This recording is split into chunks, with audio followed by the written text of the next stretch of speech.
Sa kaugnay na balita, hati naman ang mga senador sa alok na reconciliation ni Pangulong Bongbong Marcos sa mga Duterte. Ang ilang senador duda sa sinseridad ni PBBM, habang may mga mambabatas naman ang pabor na maibalik ang pagkakaisa sa bansa. Detalye sa report ni Mean Corvera. Marami na kalsada. Duda si Senador Ronald Bato de la Rosa sa sinseridad na inaalok ng reconciliation ni Pangulong Bongbong Marcos sa pamilya Duterte. Ayon kay de la Rosa, may masama na siyang experience kay PBBM na iba ang sinasabi sa kanyang ginagawa.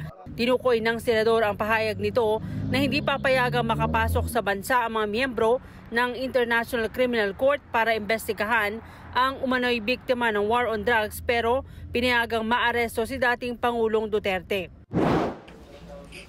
Magandang kwan yan. Magandang simulain yan. Magandang simulain. Sino ba naman ang gusto ng away? Lahat naman tayo gustong katahimikan. Pero yung alam kung sincere sila sa kanya sinasabi. May experience ako sa kanya na ibang ginawa. So, mahirap ako sabi kung sincere siya o hindi. Masyado na anyang malalim ang sugat na nilikha na ginawang pagpapatalsik ng Marcos administration sa dating Pangulo patungo sa dahig. As I have said, wala naman sigurong gustong forever mag-aaway. Lahat naman tayo ay gustong tumahimik tayo at mamuhay ng matiwasay at makafocus sa kabutihan ng ating bansa. Pero sa lalim ng sugat na in-inflict nila sa amin, I think kailangan talaga ng extreme sincerity. Extreme sincerity, hindi yung pahapyaw. Hindi yung pahapyaw dahil as I've said, meron na kami may experience sa kanya. Talagang na-experience namin. At kayo mismo, naka-experience you witness for yourself.